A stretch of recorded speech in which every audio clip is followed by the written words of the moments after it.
राजधानी दिल्ली। रात के 12 बजे थे। रात का सन्नाटा। और अचानक दिल्ली, मुंबई, नागपुर में चारों ओर फोन की घंटियां बज उठी। राजभवन मौन था, संसद मौन थी, राष्ट्रपति भवन मौन था। हर कोई कश्मकश में था। शायद कोई बड़ा हादसा हुआ था। यह किसी बड़े हादसे या आपदा से कम नहीं था। कोई अचानक हमें छोड़कर चला गया था, जिसके जाने से करोड़ों लोग दुख भरे आंसुओं से विलाप कर रहे थे। देखते ही देखते मुंबई की सारी सड़कें भीड़ से भर गई। पैर रखने की भी जगह नहीं बची थी मुंबई की सड़कों पर, क्योंकि पार्थिव शरीर मुंबई लाया जाना था और अंतिम संस्कार भी मुंबई में ही होना था। नागपुर, कानपुर, दिल्ली, चेन्नई, मद्रास, बेंगलोर, पुणे, नासिक और पूरे देश से मुंबई आने वाली रेलगाड़ियों और बसों में बैठने को जगह नहीं थी। सब जल्द से जल्द मुंबई पहुंचना चाहते थे और देखते ही देखते अरब सागर वाली मुंबई जनसागर से भर गई। कौन था यह शख्स जिसके अंतिम दर्शन की लालसा में जन सैलाब रोते बिलखते मुंबई की ओर बढ़ रहा था? देश में यह पहला प्रसंग था जब बड़े बुजुर्ग छोटे छोटे बच्चों जैसे छाती पीट पीट कर रो रहे थे। महिलाएं आक्रोश कर रही थी और कह रही थी, मेरे पिता चले गए, अब कौन है हमारा यहाँ। चंदन की चिता पर जब उसे रखा गया तो लाखों दिल रुदन से जल रहे थे। अरब सागर अपनी लहरों के साथ किनारों पर थपकता और लौट जाता, फिर थपकता, फिर लौट जाता। शायद अंतिम दर्शन के लिए वह भी जोर लगा रहा था।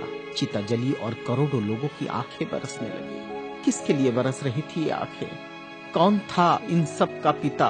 किसकी जलती चिता को देखकर जल रहे थे करोड़ों दिलों के अग्निकुंड? कौन था यह जो छोड़ गया था इनके दिलों में आंधिया?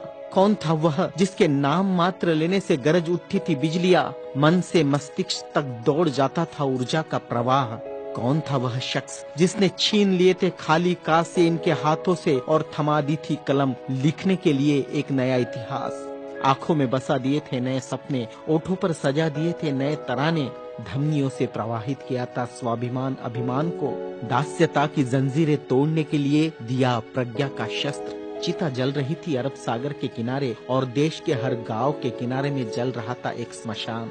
हर एक शख्स की आंखों में और दिल में भी, जो नहीं पहुंच सका था अरब सागर के किनारे, एक टक देख रहा था वह उसकी प्रतिमा या गांव के उस झंडे को जिसमें नीला चक्र लहरा रहा था, या बैठा था भूख प्यास भूल कर अपने समूह के साथ उस जगह जिसे वो बुद्ध विहार कहता था। क्यों गांव शहर में सारे समूह भूखे प्यासे बैठे थे उसकी चिता की आग ठंडी होने का इंतजार करते हुए। कौन सी आग थी जो वह लगाकर चला गया था?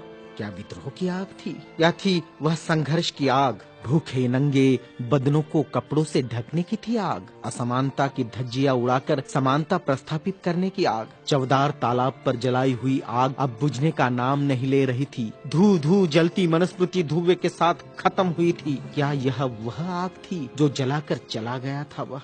सारे ज्ञानपीठ, स्कूल, कॉलेज मरुभूमि जैसे लग रहे थे। युवा युवतियों की कलकलाहट आज मौन थी। जिन्होंने हाथ में कलम थमाई, शिक्षा का महत्व समझाया, जीने का मकसद दिया, राष्ट्र प्रेम की ओतप्रोत भावना जगाई, वह युगंधर, वह प्रज्ञा सूर्य काल के कपाल से ढल गया था। जिस प्रज्ञा तेज ने चेहरे पर रोशनियां बखेरी थी, क्या वह अंधेरे में गुम हो रहा था? बड़ी अजीब कश्मकश थी। भारत का महान पत्रकार, अर्थशास्त्री, दूरदृष्टा क्या दृष्टि से ओझल हो जाएगा? सारे मिलों पर ऐसा लग रहा था जैसे हड़ताल चल रही हो। सुबह शाम आवाज देकर जगाने वाली धुआं भरी चिमनियां भी आज चुपचाप थी। खेतों में हल नहीं चला पाया किसान। क्यों? सारे ऑफिस, सारे कोर्ट, सारी कचहरियां सूनी हो गई, जैसे सूना हो जाता है बेटी के विदा होने के बाद बाप का आंगन। सारे खेतीहर मजदूर, किसान असमंजस में थे। ये क्या हुआ? उनके सिर का छत्र छीन गया। वह जो चंदन की चिता पर जल रहा है, उसने ही तो जलाई थी जबरान जोत। मजदूर आंदोलन का वही तो था आधुनिक भारत में मसीहा। सारी मिलों पर होती थी जो हड़तालें आंदोलन अपने अधिकारों के लिए, उसकी प्रेरणा भी तो वही था जिसने मजदूरों को अपना स्वतंत्र पक्ष दिया और संविधान में लिख दी वह सभी बातें जिन्होंने किसानों, खेतीहारों, मजदूरों के जीवन में खुशियां बखेरी थी। इधर नागपुर की दीक्षा भूमि पर मातम पसरा था। लोगों की चीखें सुनाई दे रही थी, बाबा चले गए, हमारे बाबा चले गए, आधुनिक भारत का वह सपुत्र है जिसने भारत में लोकतंत्र का बीजारोपण किया था, जिसने भारत के संविधान को रचकर भारत को लोकतांत्रिक गणराज्य बनाया था, हर नागरिक को समानता, स्वतंत्रता और न्याय का अधिकार दिया था, वोट देने का अधिकार देकर देश का मालिक बनाया था। क्या सचमुच वह शख्स नहीं रहा? कोई भी विश्वास करने को तैयार नहीं था। लोग कह रहे थे, अभी तो यहाँ बाबा की सफेद गाड़ी रुकी थी, बाबा गाड़ी से उतरे थे सफेद पोशाक में, देखो अभी तो बाबा ने पंचशील दिए थे। 22 प्रतिज्ञाओं की गूंज अभी आसमान में ही तो गूंज रही थी। वो गूंज शांत होने से पहले बाबा शांत नहीं हो सकते।